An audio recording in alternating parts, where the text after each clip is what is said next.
প্রিয় দর্শক, বরাবরের মতো আমি ডক্টর মোস্তফা সাহবার আপনাদেরকে অনেক শুভেচ্ছা ও স্বাগতম। আমি আজকে শিশুদের জ্বর সংক্রান্ত একটি বা আপনাদের যে কিছু ভুল, অনেক অনেক ভুলের মধ্যে আরেকটি ভুল একটু সংশোধন করে দিতে চাই। আপনারা সবাই জানেন যে জ্বর আসলে, বেশি জ্বর হলে শিশুটির গা স্পঞ্জিং করতে হয়, অর্থাৎ গা হাত পা পানি দিয়ে অথবা তয়লা দিয়ে পানিতে ভিজিয়ে গা হাত পা মুছিয়ে দিতে হয়। কিন্তু এই ক্ষেত্রে আপনারা কিছু ভুল করে থাকেন। আমি একটু আজকে স্পঞ্জিং সম্পর্কে একটু আপনাদেরকে সঠিক তথ্য দিয়ে দিব।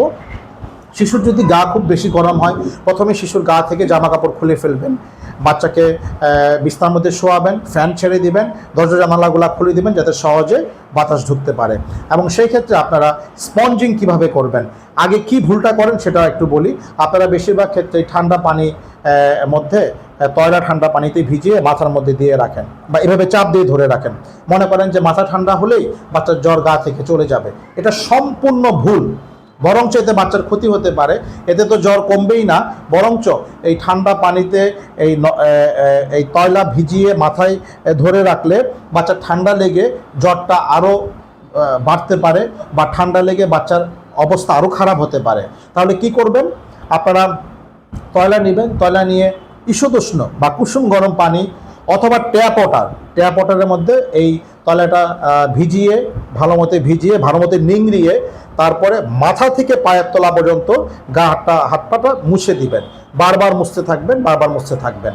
তাহলে এটা জ্বর কমাতে সহযোগিতা করবে। কিভাবে সহযোগিতা করবে সেটা হচ্ছে, এই যে আপনি মোছার সময় যে তার শিশুটির ত্বকে যে পানিটা লাগে, সেই পানিটা শিশুর গা থেকে যে তাপমাত্রা, সেই তাপমাত্রাটা শোষণ করে বাতাস হয়ে বের হয়ে যায়, যার ফলে শিশুর গাটা ঠান্ডা হয়ে যায়। এটাকে কনভেকশন বলে। আচ্ছা, যারা কনভেকশন মনে রাখার কোনো প্রয়োজন নেই, আমি আবারও বলছি। শিশুর মাথা থেকে পায়ের তলা পর্যন্ত হালকা কুসুম গরম পানি অথবা ট্যাপ ওয়াটারে আপনার টয়লেটটি ভিজিয়ে নিংড়িয়ে মাথা থেকে পা পর্যন্ত বারবার মুছবেন। গায়ে যে পানিটা লেগে থাকে, এই পানিটা শিশুর শরীর থেকে তাপ শোষণ করে বাতাস হয়ে বের হয়ে যায়। এই প্রসেসটা বারবার চালিয়ে যাবেন এবং কখনো ঠান্ডা পানি দিয়ে গা হাত পা মুছবেন না।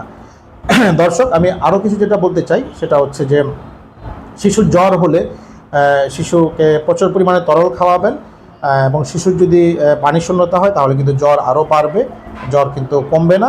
বাচ্চাকে তখন খাবার স্যালাইন, প্লেন ওয়াটার অথবা স্যুপ, সেটা যে কোনো স্যুপ হতে পারে, চিকেন স্যুপ হতে পারে, ভেজিটেবল স্যুপ হতে পারে, তরল বেশি দেবেন যাতে শরীরে পানি শূন্যতা না হয়।